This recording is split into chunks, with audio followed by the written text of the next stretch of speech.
Saya punya anak buah di Jawa Barat itu ada hampir 500.000. Anak buah saya hampir di Jawa Barat ada 500.000. Kalau saya suruh 50.000 orang datang ke Gedung Sate, bagaimana Deddy Mulyadi? Saudara Hercules mengatakan, saya akan kerahkan 50.000 orang ke Jawa Barat. Ketika Hercules dalam salah satu perusahaan karena tidak bisa kemudian diberikan apa kepentingannya, kemudian perusahaannya ditutup. Baik, bismillahirrahmanirrahim. Assalamualaikum warahmatullahi wabarakatuh.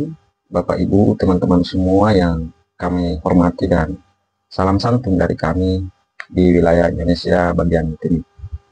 Pada kesempatan ini kita akan menyaksikan bagaimana kondisi pada saat para advokat di Indonesia yang kemudian melakukan rapat dengar pendapat dengan Komisi 3 ini kemudian membahas tentang instrumen undang-undang ormas.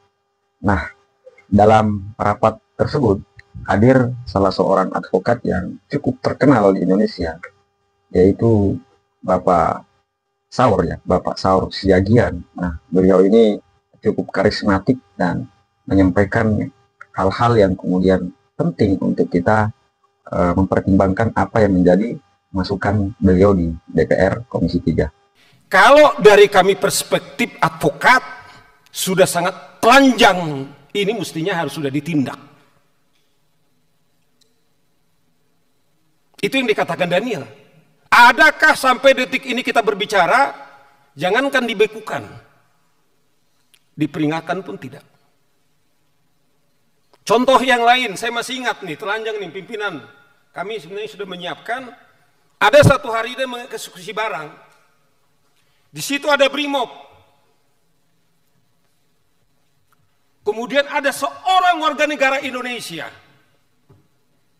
Kemudian itu disidang itu dan dibilang, saya sudah lama tidak makan orang, katanya. Pimpinan sidang diam itu. Brimob itu diam. Saya masih ingat beberapa waktu yang lalu yang pimpinan Saudara Hercules mengatakan, saya akan kerahkan 50.000 orang ke Jawa Barat, karena mungkin Gubernur Deddy Mulyadi ketepatan gubernur saya, pimpinan. Saya tinggal di Jawa Barat. Dan saya harus terbuka, saya memilih beliau. Minta maaf ini tentu sudah selesai, bukan dalam konteks kampanye lagi bro, tidak lagi. Saya terharu pimpinan. Gubernur kami berpidato setelah dia dilantik 3 bulan, baru sekali dia datang ke kantor. Saudara bisa cek. Yang ada itu adalah wakil gubernur, kemudian dengan sekretaris daerah yang menikmati kantor itu. Karena dia menyebutkan nama ormas saja, kemudian dia diancam. Saudara Deddy Mulyadi datang ke tempat saya. Apa maksud Anda? Tidak ada di situ, dia hanya ingin membentuk pemerintah daerah Jawa Barat, membentuk ormas. Yang saya miris pimpinan, polisi tidak akan mampu membubarkan kami. Kemudian kita bertanya, ada apa? Itulah yang sekarang terjadi di Depok. Bukan saja aparat penegak hukum kita, polisi kita, kemudian dikejar-kejar. Tetapi ada 3 mobil polisi kemudian mereka bakar. Kalau itu saja kemudian tidak ada lagi tindakan, sebenarnya menurut saudara Daniel itu adalah instrumen di undang-undang ormas. Sudah layak dibekukan, tapi pertanyaannya adalah apakah telah dibekukan? Kembali, kita sudah berangkat definisi ormas itu adalah apa? Bukan hanya kita bicara soal ormasnya, sifat dan perilaku. Apakah karena beliau itu katanya dekat dengan presiden, Bung? Yang dari Gerindra memang sudah dijawab oleh saudara Habib berkali-kali. Apakah karena dia dengan presiden? Ini pertanyaan-pertanyaan kami, kemana kami lari? Hanya kita menyuarakan ke wakil kita.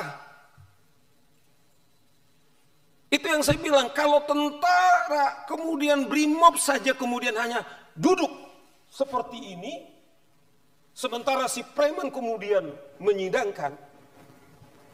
Ada harapan nggak dengan Bung Robert, pimpinan sidang? Saya tidak tahu, mungkin saya menyuarakan ini, tapi kalau saudara di sana mengatakan, kami juga sangat terhormat demi seperti dibilang Pak Sigit. Kami berterima kasih kepada Tampak untuk menyelamatkan. Dengan hormat juga, saya harus katakan, saya pribadi misalnya, kalaupun ketika kami menyuarakan ini, kalau nyawa kami sebagai taruhannya, sebagai komitmen kami sebagai advokat, Bung ini tahu, adalah juga sebagai penghormatan kami kepada hukum. Tetapi sampai detik ini, kawan-kawan, tidak ada. Itulah menurut kami kenapa ini penting, sangat urgent. Kita tidak benci kepada siapa-siapa, saya kembalikan tidak. Tapi kami harus menyuguhkan fakta-fakta. Itulah urgensinya, bahwa ini harus segera kita selesaikan.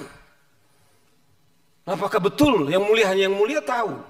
Inilah contoh-contoh kita meminta supaya Komisi 3 mendesak Kumham, Menteri Dalam Negeri, mengapa ini kemudian tidak ada tindakan?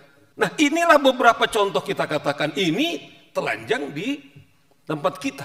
Bagaimana dengan yang lain? Kita kalau saya selalu mengatakan, kalau aparat negara yang kita biayai dari APBN kita dipersenjatai saja tidak mampu berbuat apa-apa. Saya tidak tahu Komisi 3 mungkin secara pribadi Anda mungkin berhak untuk mengusulkan untuk punya senjata. Tapi saya tahu teman-teman saya ini pimpinan, saya tahu persis, saya bisa bertanggung jawab. Sekalipun kami para advokat berhak untuk memberikan senjata, tidak ada. Tapi lihat ormas-ormas itu. Mereka pakai, ada PM-nya, telanjang sekali itu pistol-pistolnya, tidak ada itu ditangkap. Ingat salah satu ormas di daerah Riau itu. Dia kejar-kejar dengan belati, ditarik itu pistolnya, tetapi itu polisi tidak bisa berbuat apa. Itu yang dibilang beliau ini, apakah ini negara-negara hukum? Bagaimana aparat kepolisian kemudian diancam dengan pistolnya, kemudian tidak berbuat apa-apa?